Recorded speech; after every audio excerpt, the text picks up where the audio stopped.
Comme chaque année, l'association Culture et vous met à l'honneur 2 artistes locaux pour présenter leurs œuvres dans le cadre de Mai Pictural. Pour la seconde fois, Didier Arnouille, sculpteur sur pierre, est venu présenter ses nouvelles sculptures, toujours aussi captivantes et inattendues. On ressent toujours la pierre comme quelque chose de brut, quelque chose de massif. D'ailleurs, c'est la réflexion de quelqu'un tout à l'heure qui m'a dit mais moi je ne m'attendais pas à ça, je m'attendais à avoir des gros blocs de pierre, le tailleur de pierre qui tape sur son caillou et tout. Alors grand respect, un énorme respect pour les tailleurs de pierre, mais j'essaie de faire de la sculpture, j'essaie de faire de la dentelle avec, c'est pas évident la pierre. Va voir l'entreprise Alves avec qui je travaille, qui est un marbrier, qui est génial et qui me donne un coup de main. Il va te dire, nous on fait tout à la machine-outil, on ne travaille pas le marbre comme ça. Après pour réaliser ça au ciseau et à la massette, ça demande beaucoup de temps, beaucoup d'énergie, beaucoup de souffrance aussi. Il y a des sculptures qui vont se réaliser en une semaine, d'autres en 15 jours, 3 semaines, d'autres en 1 mois, 2 mois. Comme le porteur d'âme que tu as vu tout à l'heure qui a été réalisé en 1 mois et demi.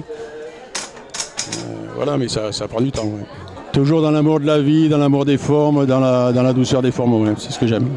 Le sculpteur partage ses œuvres avec une artiste peintre qui réalise des tableaux tout droit sortis d'un univers fantastique. Les fées, les elfes, ça a toujours fait partie de mon enfance, de mon adolescence. Et j'ai toujours eu beaucoup d'accroches avec ces femmes, ces personnages-là. Et j'ai senti que j'avais envie de les peindre. Et du coup, je me suis décidée à faire des portraits, et j'en ai fait 15.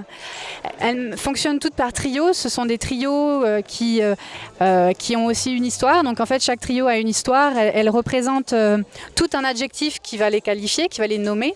Et en même temps, elles ont tout un monde à l'intérieur de chaque tableau. Donc c'est à la fois individuel et à la fois triptyque. Après, il y a une autre série qui s'appelle Girly and Tattoo, qui m'a été inspirée lors du salon du tatouage où là j'ai eu envie de me faire tatouer et du coup je me suis dit non, je vais pas me faire tatouer moi, je vais tatouer mes girls sur des toiles.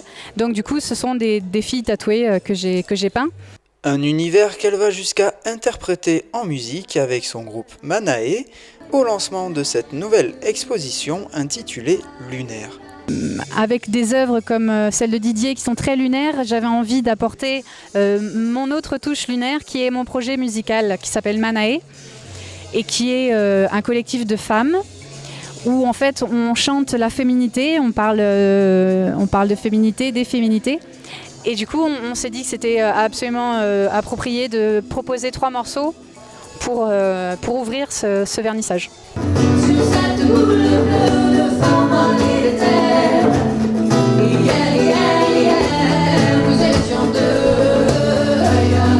Tableaux et sculptures sont donc à découvrir à la Halle aux Grains à Saint-Vincent-de-Tyrosse jusqu'au 19 mai prochain.